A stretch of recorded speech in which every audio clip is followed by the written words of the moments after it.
Hello dear students, welcome to Kataria pharmacy. So students, कैसे हैं आप? आई होप सभी ठीक होंगे, सभी हेल्दी होंगे।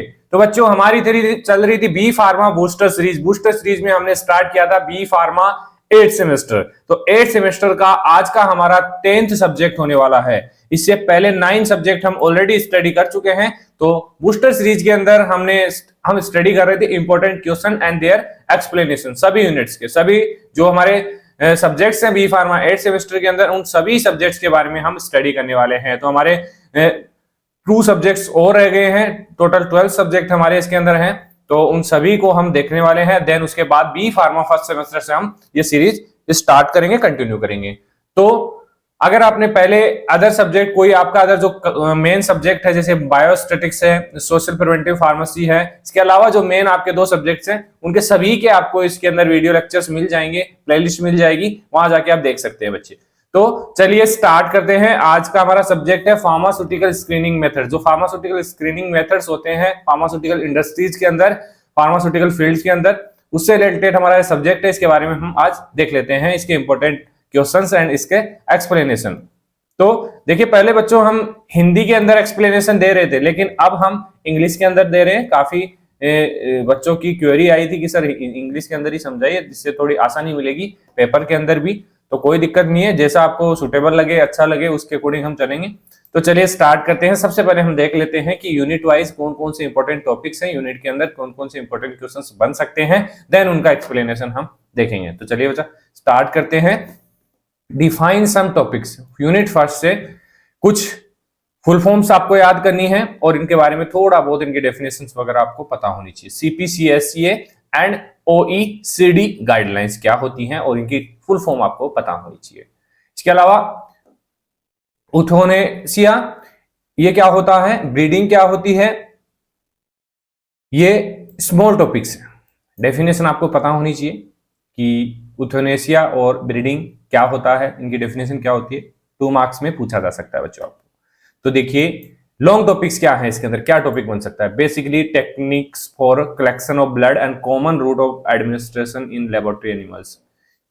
कॉमन रूट कौन कौन से यूज किए जाते हैं एनिमल्स का जो स्टडी होती है उसके अंदर। तो ये एक डिटेल क्वेश्चन बनता है यूनिट फर्स्ट से, अच्छे से प्रिपेयर करना है। 10 मार्क्स का क्वेश्चन बनता है बेसिकली। और इसके अलावा 5 मार्क्स में देखने को मिले आपको तो popular transgenic and mutant animals क्या होते हैं उनके बारे में आपको पता होना चाहिए बच्चों। तो चलिए ये है हमारी यूनिट फर्स्ट। अब देखते हैं यूनिट सेकंड में क्या क्या टॉपिक्स है। तो फर्स्ट देखिए, साम नेगेटिव एंड पॉजिटिव ग्रुप्स क्या होते हैं, उनके बारे में आपको उनकी डेफिनेशन पता होनी चाहिए। और नोट्रोपिक्स, बहुत ही देखिए जो डेफिनेशन आपको थोड़ी सी अजीब लगे ना, जैसे यूथेनेसिया है, ब्रीडिंग है, नोट्रोपिक्स है, तो ऐसी डेफिनेशन पूछी जाती है। एग्जामिनर ग्रैब करता है इन चीजों को और डायरेक्ट पुटअप करता है पेपर के अंदर, जिससे बच्चे देखिए ऐसी चीजों पे ध्यान नहीं देते हैं। तो एग्जामिनर का ध्यान इन चीजों पे जाता है और वो डायरेक्ट क्वेश्चन पेपर में उसको दे देता है। तो आप कंफ्यूज हो जाते हैं कि ये कहाँ से आ गया, हमने तो स्टडी नहीं किया, क्योंकि आप छोटे टॉपिक्स पे ध्यान ही नहीं देते हो। तो इस वजह से आपको ये दिक्कत आती है। तो इन क्वेश्चंस को अच्छे से आप प्रिपेयर करो तो कहीं दिक्कत नहीं आएगी आपको। चलिए लॉन्ग टॉपिक्स क्या है इसके अंदर, study of screening model for diuretics. Diuretics के लिए क्या क्या स्क्रीनिंग मॉडल्स यूज किए जाते हैं इन एनिमल स्टडीज में। बेसिकली एनिमल के ऊपर ही स्टडी, फार्माकोलॉजिकल जो मेथड्स हैं वो एनिमल्स पे ही टेस्टिंग की जाती है बेसिकली। इसके अलावा प्री क्लिनिकल स्क्रीनिंग मॉडल क्या है डिफरेंट ड्रग्स के लिए। देखिए इस सब्जेक्ट में क्या है, जो हमारी यूनिट फर्स्ट है, सॉरी यूनिट सेकंड है, यूनिट थर्ड है और यूनिट फोर्थ, इसमें क्या सिमिलरिटी है, जो प्री क्लिनिकल जो फार्माकोलॉजिकल स्क्रीनिंग मेथड्स इसके अंदर दे रखे हैं, अब वो डिफरेंट डिफरेंट डिजीज के लिए भी दे रखे हैं और डिफरेंट डिफरेंट मेडिसिन के लिए भी दे रखे हैं। काफी चीजें हैं, अबाउट 10 डिजीज होगी, अबाउट 10 मेडिसिन होगी, उनके बारे में हमें स्टडी करना है। तो देखिए जो भी जितनी ड्रग्स जितनी डिजीज आपसे कवर हो पाए ना इन तीनों यूनिट्स के अंदर, उतनी कर लेना, क्योंकि अब इस चीज में इंपोर्टेंट बताना आसान नहीं है, क्योंकि कोई सा भी टॉपिक आपको उठा के दे सकता है, कोई सी भी डिजीज आपको उठा के दे सकता है, तो उसके बारे में आपको पता होना चाहिए बच्चों। मैं इसमें इंपोर्टेंट इसीलिए नहीं बता सकता, बाकी मैंने अपने हिसाब से अरेंज किया है आपकी, बाकी मैं बता रहा हूं उस हिसाब से आपको करना पड़ेगा। चलिए आगे देखते हैं। यूनिट थर्ड फोर्थ एक ही टॉपिक मैंने यहाँ पे रखा है इसके अंदर बच्चों, pre clinical screening model for different type of disease, और इसमें आप मेडिसिन ड्रग्स को भी रख सकते हैं। तो यही है, जितने भी टाइप्स की ड्रग हमारे सिलेबस में दी गई है, जितने भी टाइप के डिजीज हमारे सिलेबस में दी गई, आप अपने अकॉर्डिंग उनको अरेंज करना, कितने हैं और उसके हिसाब से कितने आप याद कर सकते हैं। बाकी डेफिनेशन आपको सबकी पता होनी चाहिए। अगर बच्चों डेफिनेशन आपको पता है तो थोड़ा कुछ तो आप लिख ही दोगे ना उसके बारे में। जैसे कोई भी टॉपिक है, डायबिटिक्स है या फिर डायबिटीज है, तो अगर डायबिटीज के बारे में पता है आपको, नॉलेज तो रखना ही है हर चीज का अपन को, क्योंकि डिजीज है और मेडिसिन है, दोनों ही काम आने वाली चीजें आपके, तो दोनों ही चीजों का नॉलेज आपको होना चाहिए, वो इसके अंदर आने वाला है। Pre clinical screening model for different type of disease.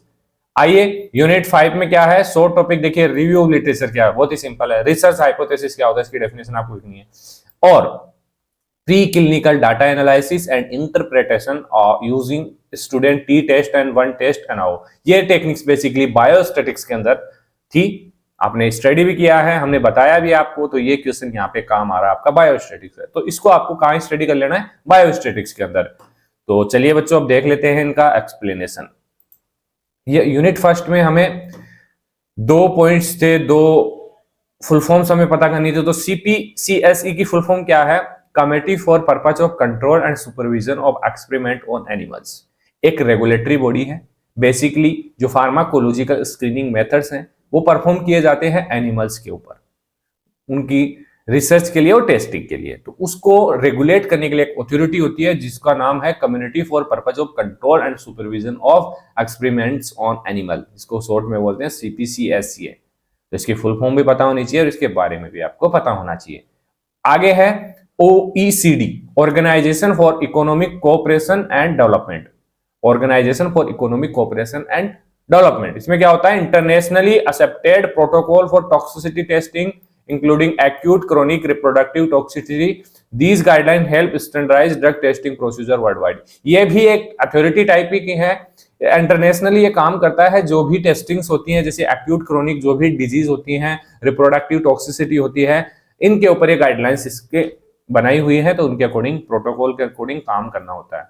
अब देखिए यूथनेशिया, ये क्या है, ये बेसिकली जो एनिमल्स होते हैं ना, एनिमल्स पे टेस्टिंग की जाती है, जो माइस होता है, इसके साथ साथ और भी रेबिट्स वगैरह, इन पे जो टेस्टिंग की जाती है, तो उनके जो पेन होता है ना, जो इंजेक्शंस वगैरह लगाते हैं, तो इसके लिए मेथड्स अप्लाई किए गए हैं। तो उस टर्म को लेके देखिए इसमें क्या लिखा हुआ है बच्चों, the human and painless method of killing laboratory animal for experimental purpose. Common method include cervical dislocation, overdose of anaesthesia and CO2 inhalation. कुछ कॉमन मेथड्स हैं जो एनिमल्स पे टेस्ट किए जाते हैं एक्सपेरिमेंटल पर्पज से। तो इस प्रोसेस को, इस जो भी ये परफॉर्म किया जाता है, उसको बोलते हैं यूथनेशिया। इंपॉर्टेंट है, डेफिनेशन आपको पता होनी चाहिए, इजीली आप इस बारे में लिख सकते हैं। ब्रीडिंग, ब्रीडिंग क्या होती है, यही जो टेस्टिंग वाले जो एनिमल्स होते हैं उनकी ब्रीडिंग की जाती है, उनको अलग अलग तरीके से उनको उनमें जेनेटिक चेंजेस करके अलग अलग तरीके से उनको बनाया जाता है टेस्टिंग के लिए, एक्सपेरिमेंटल पर्पज के लिए। The controlling reproduction of laboratory animals to maintain genetic purity and produce specific disease model for research. Research के लिए बेसिकली इनका यूज किया जाता है। Common breeding system include inbreeding, कुछ सिस्टम्स हैं ब्रीडिंग के, inbreeding, outbreeding and hybrid breeding. तो ये कुछ टाइप्स है ब्रीडिंग की, बाकी डेफिनेशन आपको पता होनी चाहिए ब्रीडिंग की। तो ये हमारे यूनिट फर्स्ट। आगे चलिए यूनिट फर्स्ट के लॉन्ग टॉपिक्स देखते हैं। तो फर्स्ट है इसके अंदर technique for collection of blood and common routes for drug administration in laboratory animals. Basically first है ब्लड कलेक्शन टेक्निक क्या होती है, include methods such as tail vein puncture. कुछ मेथड्स हैं ये जो एनिमल्स होते हैं ना लेबोरेटरीज में टेस्टिंग के लिए, उनके ऊपर किए जाते हैं। तो फर्स्ट है tail vein puncture, retroorbital bleeding, sorry breeding, हाँ सॉरी ब्लीडिंग ही है, ब्रीडिंग नहीं है, cardiac puncture and jugular vein collection. ये कुछ मेथड्स हैं, ब्लड कलेक्शन टेक्निक्स हैं एनिमल्स के अंदर, जो टेस्टिंग एनिमल्स होते हैं उनके अंदर। आगे देखिए ड्रग एडमिनिस्ट्रेशन रूट। बेसिकली देखिए रूट्स जो होते हैं वो यूज किए जाते हैं, इंक्लूड ओरल रूट और इंट्रावेनस रूट और सबक्यूटेनियस रूट और इंट्रामस्कुलर रूट। ये बेसिकली रूट्स यूज किए जाते हैं इसके अंदर drug administration in laboratory animals जो होते हैं उनके अंदर। Popular transgenic and mutant animals. Popular transgenic and mutant जो एनिमल्स हैं, ट्रांसजेनिक एनिमल्स क्या होते हैं, जेनेटिकली मॉडिफाइड जो ऑर्गेनिज्म होते हैं उनको हम ट्रांसजेनिक एनिमल्स बोलते हैं। विथ फोरिजन डीएनए, बेसिकली इनके अंदर बाहर से डीएनए को इंसर्ट किया जाता है, इनके जेनेटिक मटेरियल को चेंजेस किया जाता है, मॉडिफाई किया जाता है, inserted into their genome, commonly use in disease modelling. Disease modelling में इसको यूज किया जाता है मॉडिफाई करने के लिए। ट्रांसजेनिक माइस होता है जैसे, और with human genes for Alzheimer disease, basically human genes transfer किए जाते हैं माइस के अंदर, ट्रांसजेनिक बनाया जाता है उसको अल्जाइमर डिजीज पे रिसर्च करने के लिए। तो एक एग्जांपल है। इसके अलावा म्यूटेट एनिमल्स क्या होते हैं, इसके अंदर नेचुरली ऑकरिंग और जेनेटिकली इंजीनियर्ड एनिमल्स होते हैं। नेचुरली ऑकरिंग भी हो सकते हैं और जेनेटिकली इंजीनियर एनिमल्स भी होते हैं। Specific gene mutation use to study genetic disorder, genetic disorders की स्टडी के लिए ही हम इसका यूज करते हैं, जैसे nude mice for immunology research के लिए यूज करते हैं। चलिए आगे चलते हैं बच्चों यूनिट सेकंड पे। यूनिट सेकंड में है टॉपिक साम नेगेटिव एंड पॉजिटिव ग्रुप्स क्या होते हैं। सबसे पहले जान लेते हैं कि साम ग्रुप्स क्या होते हैं। तो देखिए बच्चों, जो ग्रुप्स पे स्टडी कर रहे थे ना क्लिनिकल ट्रायल्स के अंदर, उसी टाइप से नेगेटिव पॉजिटिव ग्रुप्स होंगे जिन पे स्टडी की जाती है। जैसे a control group undergo all surgical procedure और intervention except the actual treatment. जैसे साम ग्रुप क्या होता है, इसके अंदर टेस्टिंग की जाती है ग्रुप पे, लेकिन एक्चुअल ट्रीटमेंट नहीं किया जाता है, फॉल्स ट्रीटमेंट किया जाता है। Example, an animal undergoing anaesthesia and incision without receiving the drug. मतलब कि एक एनिमल को इंसिजन दिया जाएगा लेकिन ड्रग नहीं दी जाएगी, मतलब उसको एनेस्थेसिया दिया जाएगा लेकिन ड्रग नहीं दी जाएगी उसके अंदर, मतलब एक फॉल्स होगा कि हाँ दिया है उसको लेकिन नहीं दिया। तो ये इसमें है नेगेटिव और पॉजिटिव होंगे, दो टाइप्स के होंगे साम ग्रुप्स। तो इसमें देखिए, a group that does not receive any treatment, मतलब उसको कोई ट्रीटमेंट नहीं मिला है, serving a baseline control, basically ऐसे ही उसको कंट्रोल किया जा रहा है, फॉल्स ट्रीटमेंट उसको दिया जा रहा है। लेकिन एक पॉजिटिव ग्रुप है, उसको स्पेशल अच्छे तरीके से उसको ट्रीट किया जा रहा है, उसको ड्रग भी दी जा रही है, जिससे क्या होगा, इसमें कंपैरिजन कर सकते हैं नेगेटिव ग्रुप और पॉजिटिव ग्रुप में, इफिकेसी को चेक कर सकते हैं ड्रग की कैसे काम कर रही है, कितना इफेक्ट हो रहा है पेशेंट के ऊपर डिजीज का। तो ये चीज होती है साम नेगेटिव एंड पॉजिटिव। अच्छा क्वेश्चन है, याद कर लेना। नोट्रोपिक्स, नोट्रोपिक्स एक स्मार्ट ड्रग इसको बोल सकते हैं, स्मार्ट ड्रग। और कोग्निटिव एनहांसर, मतलब ये आपके जो माइंड की सोचने की क्षमता है, लर्निंग पावर है, मेमोरी है, उसको बढ़ाने का काम करती है। ऐसी ड्रग होती है नोट्रोपिक्स। बेसिकली देखिए, also as smart drug cognitive enhancer, these compound improve memory, learning and cognitive functions. Example देखिए इसके, कौन सी ऐसी ड्रग्स हैं, पिरासेटाम और मेडाफिनिल। ये देखिए ऐसे क्वेश्चंस होते हैं ना, जो इनको मार्क कर लेना, भी आपके जो कॉम्पिटिटिव एग्जाम्स है ना उनके अंदर काम आने वाले, जैसे जीपेट एग्जाम है और भी other competitive exam, pharmacist exam है, उनके अंदर ये चीजें काम आती है आपको। चलिए बच्चों आगे चलते हैं। Study of screening model for diabetics, diabetics के लिए स्क्रीनिंग मॉडल्स क्या होते हैं उसकी स्टडी करनी है। तो involve experimental models test diabetic, basically diabetic activity check की जाती है रेट्स और माइस के ऊपर, to measure urine output and electrolyte excretion after drug administration की। ड्रग को एडमिनिस्टर करने के बाद, जो डायबिटिक्स है उसको एडमिनिस्टर करने के बाद जो इलेक्ट्रोलाइट आउटपुट है, यूरिन का आउटपुट है, वो कैसे होता है उसको मेजर किया जाता है, टेस्ट किया जाता है, किसके ऊपर, रेट और माइस के ऊपर। तो ये होता है स्क्रीनिंग मॉडल। इसके ऊपर आपको डिटेल में स्टडी करनी है, 5 मार्क्स या 10 मार्क्स का क्वेश्चन ये बन सकता है। तो चलिए बच्चों आगे देखते हैं। Pre clinical screening model for drugs, इसके लिए मैं ज्यादा कुछ नहीं बोलूंगा। इसके अंदर स्क्रीनिंग इसीलिए की जाती है जिससे एफिकेसी, सेफ्टी को चेक किया जाता है, फार्माकोलॉजिकल एक्शंस को चेक किया जाता है before clinical trials, clinical trial से पहले। तो इसमें जो भी मेडिसिन आपके सिलेबस में दे रखी है उन सभी के बारे में आपको थोड़ा थोड़ा स्टडी करना पड़ेगा, और जो डिजीज दे रखी है उनके बारे में भी। तो चलिए आगे चलते हैं। यूनिट 4, यूनिट 4 के अंदर बेसिकली क्या टॉपिक रखा है, pre clinical screening model for different type of disease. Different type of disease के लिए कुछ डिजीज मैंने यहाँ पे रखी है, जैसे कार्डियोवैस्कुलर डिजीज है, इसके लिए model include isoproterenol induce myocardial infarction, hypertension model, salt induce renovascular, इसके अलावा डायबिटीज है, streptozocin induce and alloxan induce diabetes model in rat. Basically models हैं जो चेक किए गए हैं, स्क्रीनिंग मॉडल्स इनको बोलते हैं। एग्जांपल के तौर पे मैं बता रहा हूं आपको, सीएनएस डिसऑर्डर, इसमें model for depression, forced swim test, anxiety के लिए evaluate plus maze and Parkinson disease, 6 hydroxydopamine model. ये मॉडल्स हैं, pharmaco pre clinical screening models हैं डिफरेंट टाइप ऑफ डिजीज के लिए। इंफ्लेमेटरी डिजीज के लिए है carrageenan induce paw oedema for anti inflammatory drugs, cancer models xenograft, tumour models, chemically induce carcinogenesis. Pain models होते हैं tail flick test, hot plate test, acidic induced breathing test. तो ये कुछ स्क्रीनिंग मॉडल, इनको detail में study करना है। यहाँ इस तरह कुछ समझ में नहीं आएगा आपको जब इसको स्टडी नहीं करोगे डिटेल में। कोई भी डिजीज के बारे में आपको पूछा जा सकता है, इसके अलावा भी काफी डिजीज है हमारे सिलेबस के अंदर दी हुई है। चलिए लास्ट यूनिट पे चलते हैं बच्चों।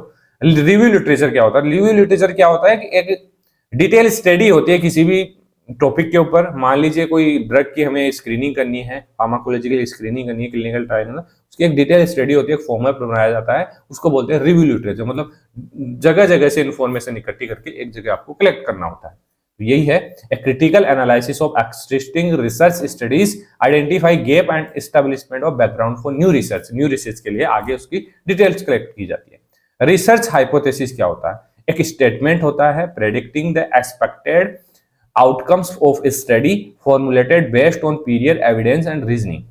एग्जाम्पल देखिए, drug X will significantly reduce blood glucose level। इसके लिए एक स्टेटमेंट दिया जाता है फॉर्मुलेटेड बेस कि जैसे कोई ड्रग है, X नाम की ड्रग है, will significantly reduce blood glucose level की ऐसी ड्रग है जो ब्लड ग्लूकोज लेवल को कम करेगी। एक स्टेटमेंट है, रिसर्च हाइपोथेसिस है। रिसर्च करने के बाद आप बता सकते हैं कि हाँ ये चीज प्रूव है कि ये ड्रग जो है ये इस चीज में काम करेगी, ये ब्लड लेवल को कम करेगी, ब्लड लेवल को बढ़ाएगी। तो वो होती है रिसर्च हाइपोथेसिस, इस चीज को बोल सकते हैं। लॉन्ग टॉपिक क्या है इसके अंदर आपको जो स्टडी करना है 10 मार्क्स के लिए, pre clinical data analysis and interpretation using student T test, one way ANOVA. जो एनालिसिस ऑफ वेरिएंस है, स्टूडेंट टी टेस्ट, ये बेसिकली आपने बायोस्टैटिक्स के अंदर स्टडी किया होगा बच्चों। बायोस्टैटिक्स के कंप्लीट लेक्चर्स भी हमारे चैनल के ऊपर अपलोड हैं और इसके जो इंपॉर्टेंट क्वेश्चन लेक्चर हैं वो भी हमने अपलोड कर दिया, वो उसकी प्लेलिस्ट में आपको मिल जाएगा। तो सिंपल देख लेते हैं स्टूडेंट टी टेस्ट क्या होता है, बाकी आपको वहां पे समझ में आ जाएगा। Use to compare the mean of two group का मीन कंपेयर करना ही टी टेस्ट होता है बेसिकली। एग्जांपल देखिए, कंट्रोल वर्सेस ट्रीटेड, कि एक के अंदर कंट्रोल है और एक पेशेंट के अंदर ट्रीट कर रहे हैं, तो इसको कंपेयर करेंगे। And determine if there statistically significant difference. One way analysis of variance use when comparing mean of 3 और मोर ग्रुप्स। अगर 3 या मोर ग्रुप हो जाते हैं तब हो जाता है वन वे एनाओ, मतलब analysis of variance to analyse variance between them, उसके अंदर जो वेरिएंस होता है उसको डिफरेंट। इसके अलावा डाटा इंटरप्रिटेशन, इसमें स्टैटिस्टिकल जो डाटाज होते हैं, significant, p value, confidence interval, graphical representation, bar जो चार्ट्स होते हैं, हिस्टोग्राम्स होते हैं, to include pre clinical studies. ये भी अब देखिए, जो सब्जेक्ट आपने स्टडी किया ना बच्चों, बायोस्टैटिस्टिक्स, आप सोच रहे होगे कि ये कहाँ काम आता है, इन चीजों में काम आता है। प्री क्लिनिकल जो डाटाज होते हैं उनको इंटरप्रेट करने के लिए काम में आता है। तो आज के लेक्चर में इतना ही। आई होप ये चीजें आपको समझ में आई होगी। तो वीडियो अच्छी लगी तो वीडियो को लाइक जरूर करें और अपने दोस्तों तक शेयर जरूर कर देना, जिससे वो उनकी भी हेल्प हो जाए, वो भी स्टडी कर लें। तो बच्चों अच्छे से रहो। एग्जाम कौन कौन किस किस यूनिवर्सिटी के आ रहे हैं कमेंट जरूर करना बच्चों। मिलते हैं नेक्स्ट वीडियो में। धन्यवाद।